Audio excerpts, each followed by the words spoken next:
ассалому алайкум бинандагони гироми, барномаи иттилоотии пайғом аз телевизиони симои шаҳри Панҷакент манзуратон аст. Дар студия бо шумо Муъинниса Тамулоева ва коргардон Исмоилҷон Холов мебошем. Инак дар барномаи мо тамошо кунед.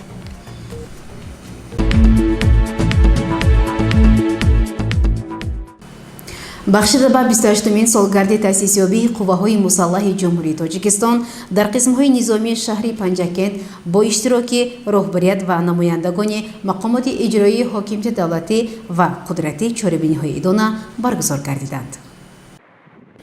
ба муносибати 28-мин солгарди таъсисёбии қувваҳои мусаллаҳи ҷумҳурии Тоҷикистон дар қисмҳои низомӣ ва сарҳадбонии мустақар дар шаҳри Панҷакент чорабиниҳои идона бо иштироки роҳбарият ва намояндагони мақомоти иҷроияи ҳокимияти давлатии вилояти Суғд шаҳри Панҷакент, мақомоти амният, қудратӣ, гурӯҳи модарон ва дигар даъватшудагон баргузор гардид.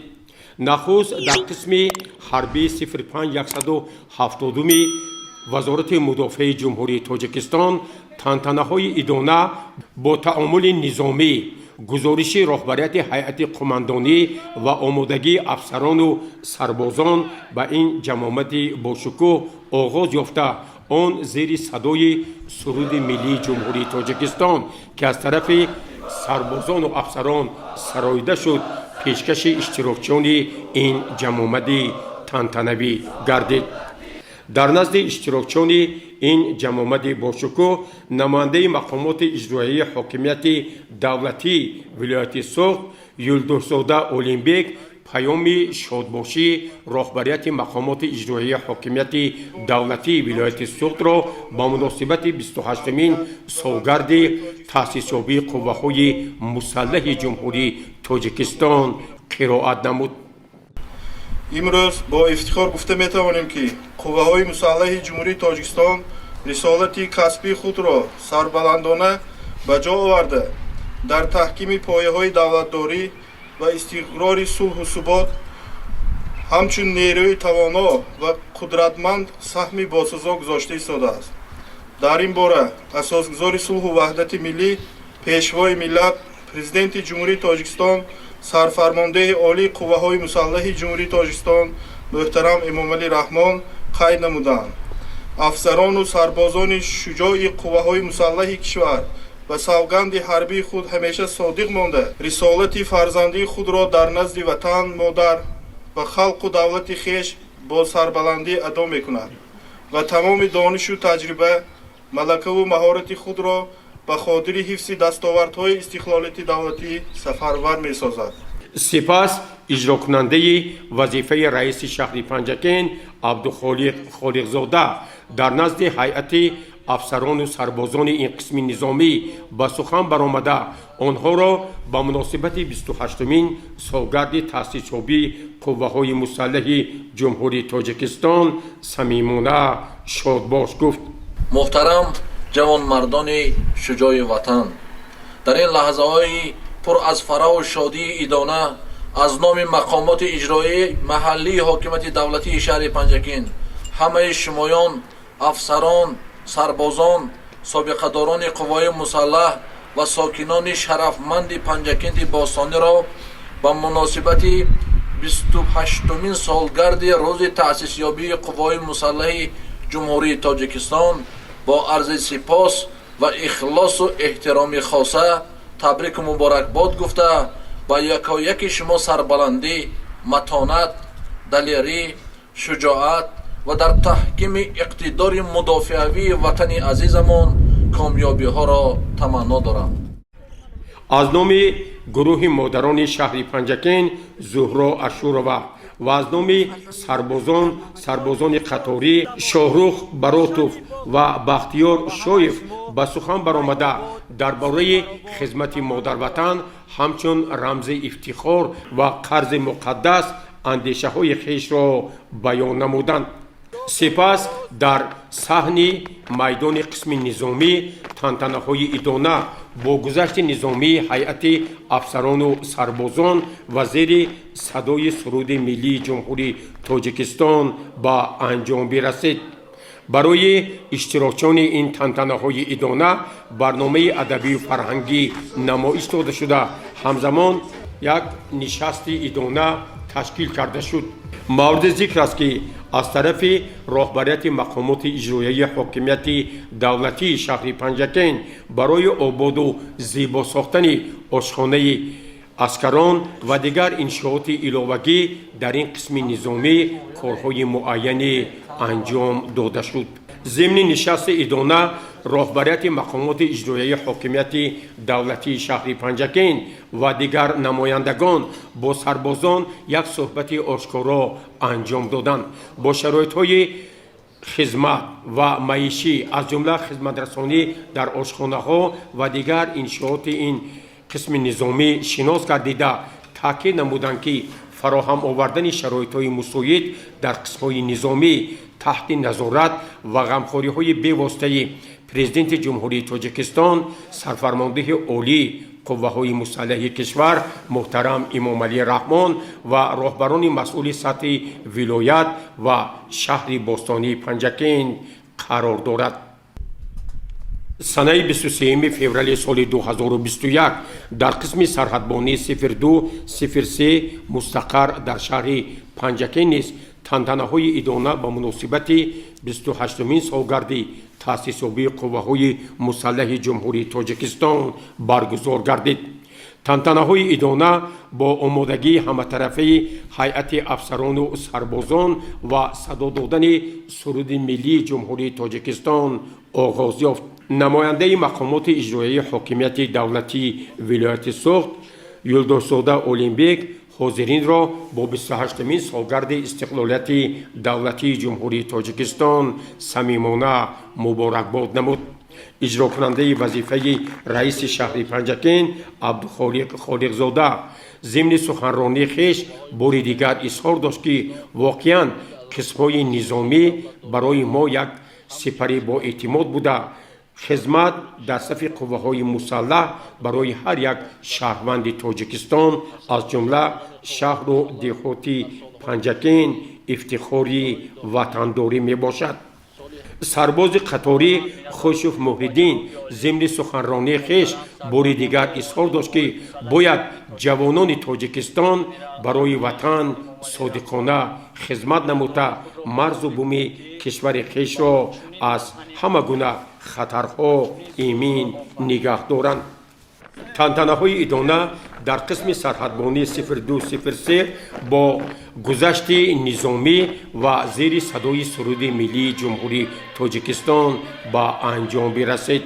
дар ошхонаи сарбозон инҷо як нишасти идона низ баргузор гардид ва таъкид гардид ки аз ҷониби мақомоти иҷроияи ҳокимияти давлатии шаҳри Панҷакен барои ободу зебо сохтани иншооти маишии ин қисми низомӣ пайваста тадбирҳо амалӣ мешаванд. ҳамзамон намояндагони мақомоти иҷроияи ҳокимияти давлатии вилояти Суғд шаҳри Панҷакен ва дигар роҳбарони масъул бо фаъолияти коргоҳи истеҳсоли хиштҳои бетонӣ дар қисми сарҳадбонии зикршуда шинос гардида изҳор доштанд ки воқеан рӯй овардан ба истеҳсолот барои ободонии кишвар махсусан ин қисми низомӣ ҳаматарафа мусоидат хоҳад кард. дар ҷараёни ин тантанаҳо роҳбарони мақомоти иҷроияи ҳокимияти давлатии шаҳри Панҷакен, намояндаи мақомоти иҷроияи ҳокимияти давлатии вилояти Суғд ва дигар масъулин ба манзили яке аз сарбозоне ки дар роҳи ватан қурбон шуда буд ташриф оварда модари ӯро бо 28-мин солгарди таъсисёбии қувваҳои мусаллаҳи ҷумҳурии Тоҷикистон шодбош намуда ба ӯ тӯҳфаҳо тақдим карданд ва ҳамзамон таъкид гардид ки воқеан номи чунин родмардони ватан аз ёдҳо фаромӯш нахоҳад шуд.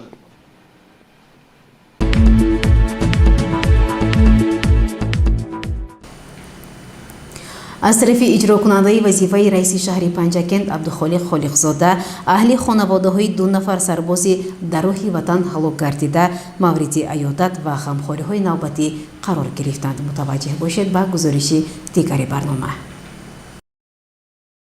گرامیداشت خاطره افسران و سربازانی که در راه وطن برای تاجیکستان عزیز ما جان خود را از دست دادند یکی از وظیفه‌های مقدس برای نسل‌های امروزه می باشد. در روزهای تجلیل 28مین سالگرد تأسیس یابی قوه‌های مسلح جمهوری تاجیکستان اجرا کننده وظیفه رئیس شهر عبدالخالق خالقزاده، کمیسری حربی شهر پنجکین فردوس شریفزاده، رهبر دستگاه رئیس شهر امید حبیبزاده و رهبریت جماعت دیهاتی سرس از منزل 2 نفر سربازانی که در راه وطن قربان شدند در دهه شورنوه عیادت انجام دادند. اجرا کننده وظیفه رئیس شهر خالقزاده عبدالخالق با منزل سربازی که سال 2010 در ناحیه شوراباد برای حفظ وطن جان خود را از دست داده بود یوسف علی مردان تشریف آورد. با اهل خانواده پیوندان و نزدیکان او هم صحبت گردید. باری دیگر اظهار داشت که ما همیشه غمشریک شما هستیم. مقامات اجرایی حاکمیت دولتی شهر پنجکین برای گرامیداشت خاطره افسران و سربازانی که در راه وطن برای برقرارسازی ساخت کنستیتوسیونی جمهوری تاجیکستان مبارزه بر ضد گروه‌های افراطگرا و تروریستی جان خود را از دست دادند همیشه کمک و غمخوری‌های خویش را ادامه می‌بخشد. در این زمینه به این خانواده از جانب اجرا کننده وظیفه رئیس شهر کمک نوبتی رسانیده شد.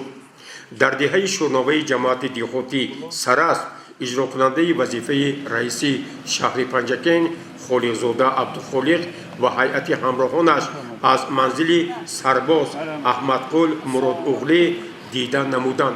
موصوف سال 2020 در ناحیه رشت هنگام اجرای قرض مادر وطن جان خود را از دست داد و امروز خاطره او همیشه زنده در بین اهل خانواده، همدیهگان و مردم پنجکین باقی مانده است. در این خانواده نیز اجرا کننده وظیفه رئیس شهر پنجکین عبدالخالق خالقزاده عرض تسلیت خویش را بیان نمود و اظهار داشت که ما با تمام امکانیت‌ها برای گرامیداشت خاطره چنین رادمردان وطن مساعدت می‌نماییم و کوشش به خرج می‌دهیم که این جوانمردان که در راه تاجیکستان عزیز جان خود را از دست دادند بگذار نامشان همیشه زنده و جاویدان باقی بماند.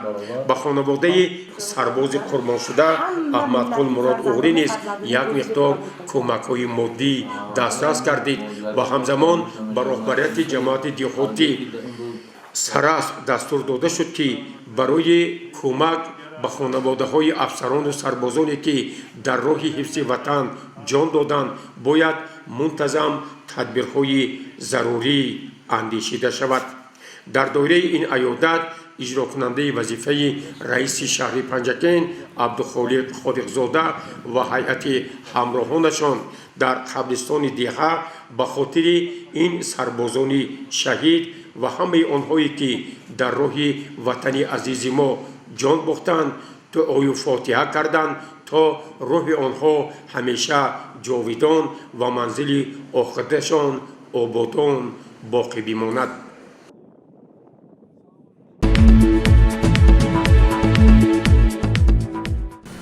дар мулоқот бо сокинони ҷамоати деҳоти лоиқшералӣ намояндагони мақомоти иҷроияи ҳокимияти давлатии шаҳри панҷакент омилҳои иҷтимоии ифротгароӣ роҳҳои пешгирӣ аз хатару таҳдидҳои замони муосир беҳдошти рӯзгори занон ва дигар масъалаҳои муҳими рӯзро баррасӣ намуданд. идомаи мавзӯъ дар гузориши хабарнигорони мо.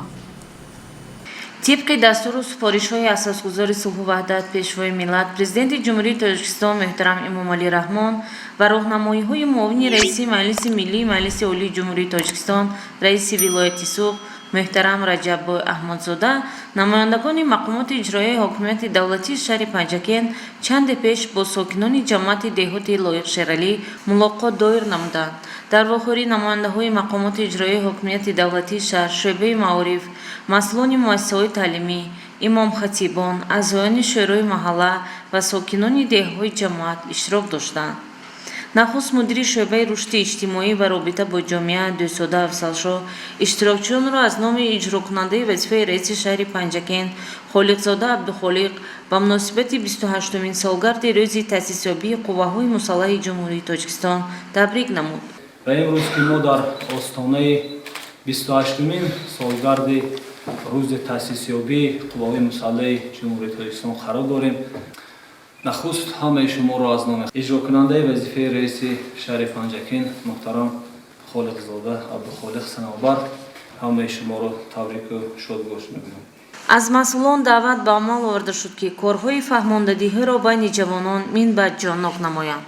ҳамчунин дар вохӯрии пиромони татбиқи Қонуни Ҷумҳурии Тоҷикистон дар бораи масъулияти падару модар дар таълиму тарбияи фарзанд, пешгирии ҷавонон аз шомилшавӣ ба ҳизбу ҳаракатҳои ифротгаро, ба ҳунаромӯзӣ ҷалб намудани онҳо сухан карда шуд.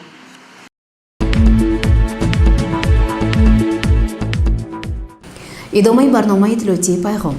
дар муассисаи таҳсилоти миёнаи умумии рақами 1 шаҳри Панҷакент ва кӯдакистони рақами 6 бахшида ба 28-солагии таъсисёбии Қувваҳои Мусаллаҳи Ҷумҳурии Тоҷикистон чорабиниҳои идона баргузор гардиданд.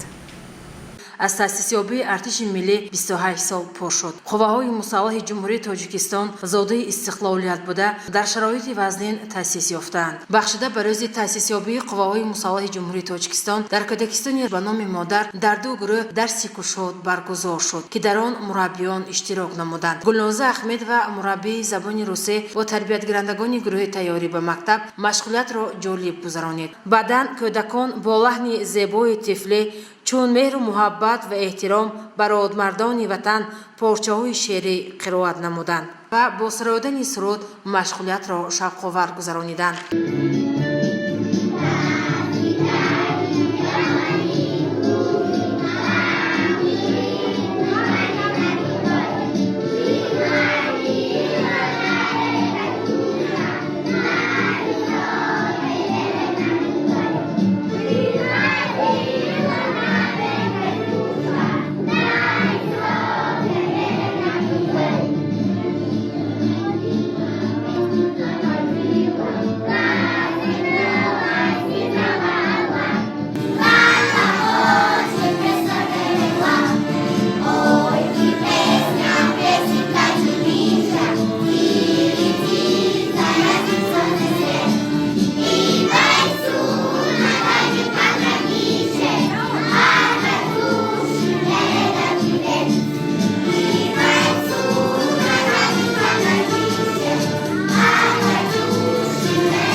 шиносоӣ бо ҳайвоноти ваҳшӣ чунин ном дошт мавзӯи мураббии забони англисӣ Фарзона Зоҳирова, ки бо тарбиятгарандагони гурӯҳи калон гузаронид. Мураббия Фарзона Зоҳирова дар бораи ҳайвоноти ваҳшӣ маълумотҳо дод. Баъдан кӯдакон бо лаҳни зебои тифлӣ дар васфи ватан, Тоҷикистон, сулҳ порчаҳои шеърӣ қироат намуда, бо намоиш додани саҳнача машғулиятро шавқовар гузарониданд. Қувваҳои Мусаллаҳ сипари боэътимоди давлат ба ҳисоб меравад. Асосгузори сулҳу ваҳдати миллӣ, пешвои миллат, президенти Ҷумҳурии Тоҷикистон ҷаноби олии муҳтарам Эмомалӣ Раҳмон дар суханронии худ қайд карданд, ки мо бо фарзандони ҷасуру далери халқамон, ҳомиёни ватани маҳбубамон эътимоди комил дорем.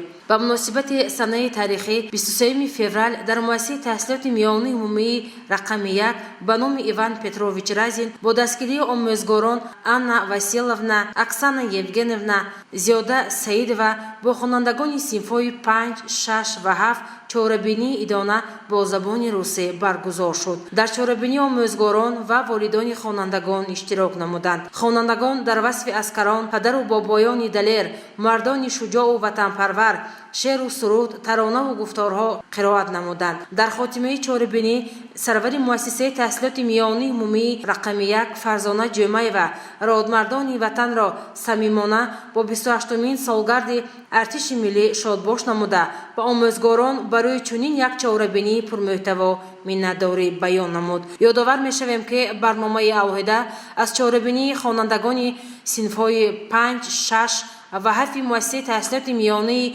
عمومی رقم 1 به پورگی نمایش داده می شود. گزارش دلشاد حلیم و نیک محمد میرجانف. در مجلس حساباتی انتخاباتی شورای سابقه‌داران جنگ و مهنتی کالج آموزگاری فعالیت شورا در دوره حساباتی بررسی گردیده هیئت نو شورا انتخاب و نقشه وظیفه‌های نوبتی معین گردیدند. متوجه باشید. در کالج آموزگاری شهر پنجکین مجلس حساباتی انتخاباتی تشکیلات ابتدایی سابقه‌داران جنگ و مهنت برگزار گردید که در کار آن رهبریت شورای سابقه‌داران جنگ و مهنت شهر پنجکین، اعضای شورای سابقه‌داران جنگ و مهنت کالج آموزگاری و دیگر دعوت شدگان شرکت ورزیدند. مجلس تحت رهبری رئیس شورای سابقه‌داران جنگ و مهنت شهر پنجکین ابوالخل رضایف جریان گرفت. در مجلس اساساً فعالیت تشکیلات ابتدایی سابقه‌داران جنگ و مهنت کالج آموزگاری شهر پنجکین در پرتو نشاندادهای پیام اساسگذاری صلح و وحدت ملی پیشوای ملت پرزیدنت جمهوری تاجیکستان محترم امام علی رحمان با مجلس عالی جمهوری تاجیکستان که سنه 26 ژانویه سال 2021 ارائه گردیده بود، همزمان نقشه وظیفه ها برای سالهای 2021 2025 تصدیق و مشخص کرده شدند. از روی مسئله اساسی روزنامه مجلس حساباتی انتخاباتی رئیس شورای سابقه‌داران جنگ و مهنت کالج آموزگاری شهر پنجکین گلرو مجیدووا گزارش مفصل داد و از جمله اظهار نمود. همایش امروزی ما در روزهای برگزار می‌گردد که کل مردم تاجیکستان تحت تأثیرات پیام نوبتی به تازگی ارائه گردیده سرور دولت بوده و آینده با چشمان نیک می‌نگرند. از جمله جامعه آموزگاران و دانشجویان کالج آموزگاری در این جاده یک قطار کارها را به انجام رساندند. آموختن پیام پرزیدنت منتظم، تشکیل درس‌های تربیوی، واخوری و صحبت‌ها هر روزه ادامه دارد. در تعلیمگاه ما 62 نفر آموزگاران و تعلیم و تدریس مشغولند که از آنها 33 نفر سابقه‌دارانند. ما افتخار داریم که به هیئت سابقه‌داران دکتر و نامزدهای علم خالق جاوید و دلال صلح‌الدین، جنگاوران بین‌الملل صلاح‌الدین نرزی و کوچ خالمحمد، عنوانجوی‌ها اشرف اکرام و شادیه زینوره شامل هستند. تشکیلات ابتدایی سابقه‌داران جنگ مهنت کالج آموزگاری حقیقتاً هم پس از برای کار آمدن هیئت حاضره شورای شهری سابقه‌داران با رهبری ابوالخل رضایف عرض وجود و به فعالیت آغاز کرد که خطا نمی‌کنیم. تشکیلات ما پیوسته با نصیحت و نشانداد شورا، اینچنین در موافقت با ماموریت تعلیمگاه و اتفاق کسبه کارهای خود را برآورده مانده است. شورای سابقه‌داران شهر اداره است که درش همیشه برای نیازمندان باز است. دستگیری درماندگان، کمک به احتیاجمندان، اشتراک و راهنمایی در چهاربینی‌های گوناگون سیاسی، اجتماعی و فرهنگی، عیادت پیران و برجاماندگان فهرستی خیلی مختصری فعالیت شورای شهری سابقه‌داران می‌باشد. یکی از اقدام‌های نیک برآمده شورا سرفراز گردانیدن سابقه‌داران فعال با شهادتنامه و نشان پرچم جمهوری تاجیکستان است. دارندگان این حجت موافق نظامنامه درباره سابقه‌داران از امتیازها برخوردار می‌شوند. با دستگیری شورای شهری تا امروز 20 نفر سابقه‌داران ما صاحب شهادتنامه سابقه‌داری گردیدند. این سال از معاینه طبی رایگان گذشتند.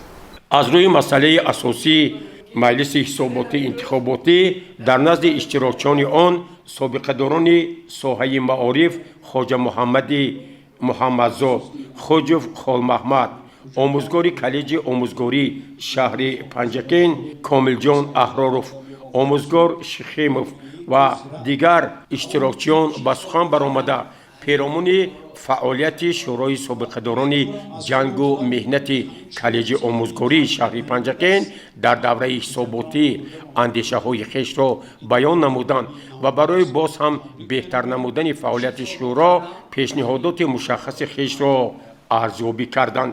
در مجلس حساباتی انتخاباتی از روی دیگر مسئله ها از جمله انتخاب هیئت نو شورا، انتخاب وکیلان با کنفرانس هشتم سابقه‌داران جنگ و مهنت شهر پنجکین و دیگر مسئله های تشکیلی نیز بررسی گردید. از روی این مسئله ها رئیس شورای سابقه‌داران جنگ و مهنت شهر پنجکین ابوالخلد رضایف سخن گفت. چیزی که همتون معلوم است وقتی که ما شورای سابقه‌داران را قبول کردیم من همه میدونم چی بودی چی نیست. یک کسی بچه تربیت کرده با وای رسوندن باید پیونیر شود، اکتبیره شود، کمسمول شود، پارتیا شود، بعد میشه. از آن جمله در کالج آموزگاری من آمده اینجا هیچی نبود. ما مجید رو یافتیم. من منتداری خدا با مجید و اعضای ریاستشون و فوندشون من همینجا نشستگی سابقه‌داران جمعیتشون بیان میکنم که من همین قدر یگان تا سابقه‌دار من معیوب یا کسل یا بیمار آمد نظر اینا دور نیست. در سیمای شورای سابقه‌داران تشکیلاتی کالج آموزگاری کلکتیو شما رو من منتداری میکنم. جناب عالی در آن برنامه‌شون قید کردن که اکنون آن طلبگانی که جای اول کسی رحمت با معلماشون، رحمت با پدر و مادرشون همونایم و جایها انی کرد همونایم و مکافانده شود گفته همین گفته بودم این یک سمت اساسی اون کالج آموزگاری و بسیار است. کاری همین 3 سال تشکیلات به من هم خیلی اینجا گفتم قناعت بخش بها میتونم من باور دارم که اینا سهم خود در آینده ترقیات جمهوری و اقتصادی جمهوری و حساب میگذارم. برای همین سال 2021 سال تشکیلات ابتدایی سابقه‌داران بهترین توفی ماست. تشکیلات کارش پروژه کنیم این توفی ما به 30 سالگی میشه. برای اشتراک انشاءات ها بین مردم کار بریم، بین کلکتیو کار بریم، خدا ما رفته سرداری کنیم اینم توفی به 30 سالگی میشه. آن امتیازهایی که هست ولی مسئله تندرستی با مسئله نقلیات با مسئله آب با مسئله خدمت کمونالی با حکومت دستگیری کرد در دیگر رایون هم نباشد ما همین رایون خودمون در اساس قانون‌های عمل کننده جناب قابل قبول کردن درباره وتران جابجا می‌کنیم. من برای همین همتون فعال شوید با جوان شوید صف ما کم نشود زیاد شود. در مجلس مدیر شعبه رشد اجتماعی و رابطه با جامعه دستگاهی رئیس شهر دوستاده افضلشاه شرکت ورزیده پیرامون فعالیت شورای سابقه‌داران جنگ و مهنت کالج آموزگاری شهر پنجکین اندیشه هایش را ارزیابی کرد. از گفته ها از کارها مشاهده کردیم که واقعا هم سهم یکایک شما در پیشبرد کارهای سیاسی و جمعیتی در پیشبرد کارهای آبادانی کشور همه روزه به چشم میرسد. پیشوای معظم ملت هم تصمیم گرفتند که سیاست معارف پرورانه بالا بردارند و در برابر همه مشکلات ها نفقه و دستگیری سابقه‌داران جنگ و مهنت فلان زیاد کردند. یعنی سطح معارف پروری، علم آموزانی، کسب آموزانی بلند برداشته شد. به همین خاطر هر یکی شما برای شخصا ما جوانان درون نسای استقلال مقدس هستید، با ارزش هستید. ما نسبت شما احترام و صداقت زیاد داریم و تا هستیم در کنار شما دست شما میگیریم، دعای شما میگیریم برای همین دولت و آبادی همین کشور خدمت میکنیم. در مجلس حسابات انتخاباتی سابقه‌داران جمعه‌بای سنگینوف و مراد سیدعلی مزاری جهت باز هم هدفناک نمودن فعالیت شورای سابقه‌داران جنگ و مهنت در کالج آموزگاری اندیشه و پیشنهادات مشخص خویش را به میان گذاشتند. در خاتمه کار مجلس حساباتی انتخاباتی از روی همه مسئله های محاکمه شده قرارهای دهدار قبول گردید و به گروه سابقه‌داران جنگ و مهنت کالج آموزگاری آموزگاری شهر پنجکین از طرف رئیس شورای سابقه‌داران جنگ و مهنت ابوالخل رضایف شهادتنامه‌های سابقه‌داری تقدیم کرده شد.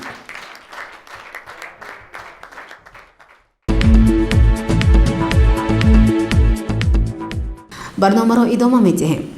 در مؤسسه تحصیلاتی تا مکتبه رقم 7 با اشتراک مدیرهای کودکستان‌ها مشورت دستوردهی دایر گردید. متوجه باشید به گزارش خبرنگاران ما. در مؤسسه تا مکتبه رقم 7 به نام اونا و تبای و طبق نقشه چاره‌بینی‌های شعبه معارف مشورت مدیرها خیلی سودمند دایر گردید. در مشورت مدیرها و مربیان کودکستان‌های شهر و دهات اشتراک نمودند. در آغاز مشورت اشتراکچیان از ترتیب حجت‌نگاری مدیره کودکستان زهرا روزی و مربیان گروه‌ها شناس شدند. سپس مشغولیت در گروه‌ها آغاز گردید. مربی بیبی جان حبیبова با تربیتگرندگان گروه میانه مشغولیت را در موضوع شناسایی با حیوانات‌های خانگی گذرانید. بچه‌ها، موضوع امروزی ما شناسایی با حیوان‌های خانگی میباشد. برای چی این حیوان‌ها را ما حیوان‌های خانگی میگیم؟ برای آنکه این حیوان‌ها در خانه زندگی میکنند و آدم‌ها برای نگاهبین و پرورش آنها سهم میگذارند. مشغولیت سوادآموزی را در گروه کلان زلالا شادی و جالب گذرانید. کودکان با آواز و حرف ن شناس شدند. امروز ما با آواز و حرف ن شناس میشویم. بچه‌های عزیز، آواز و حرف ن هم صدا میباشد، چون که آواز ما دکه خورده میبراید. فریده عرب و مربی گروه آمادگی با مکتب مشغولیت خود را با پذیرایی مهمانان آغاز نمود. سپس موضوع نو را به کودکان فهمانید. مشغولیت امروزی ما مشغولیت حساب است. موضوع امروزی ما شماردن رقم‌ها از رقم 1 تا رقم 20 و ترتیب دادن مثال و مسئله ها. این رقم 1 است، در جای اول می‌ایستد. بعد از رقم 1 رقم 2 می‌آید. بعد از رقم 2 رقم 3. بعد از رقم 3 رقم 4 می‌آید. بعد از رقم 4 رقم 5 می‌آید. بعد از رقم 5 رقم 6. بعد از رقم 6 رقم 7. بعد از رقم 7 رقم 8 می‌آید. بعد از رقم 8 رقم 9. بعد از رقم 9 رقم 10 می‌آید. بعد از رقم 10 رقم 11. بعد از رقم 11 رقم 12. بعد از رقم 12 رقم 13 می‌آید. پس از رقم 13 رقم 14 می‌آید. پس از رقم 14 رقم 15 می‌آید. پس از رقم 15 رقم 16 می‌آید. بعد از رقم 16 رقم 17. بعد از رقم 17 رقم 18 می‌آید. بعد از رقم 18 رقم 19 می‌آید. بعد از رقم 19 رقم 20 می‌آید. کنی بیاید یک جای رقم‌ها رو می‌شماریم. 1 2 3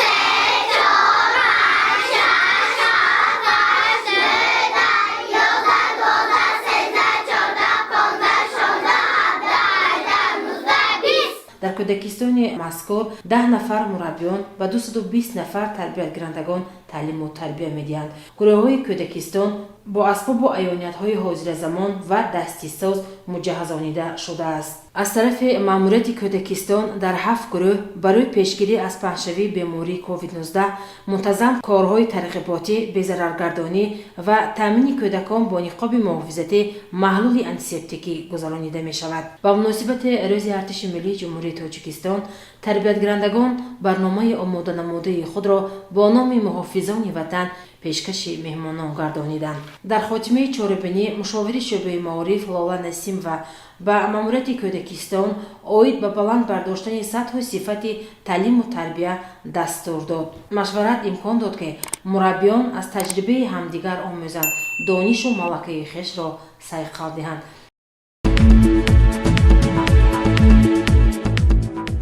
مأموریت و آموزگاران مؤسسه تحصیلاتی میانه عمومی رقم 47 شهر پنجکند با آموزگار مؤسسه معیوسوب و معتبر نسبت وفات شوهرش کمالوف رحمت جان اندوهگین بوده به اهل خانواده، پیوندان و خویشاوندان مرحوم تعزیه بیان می‌نمایند.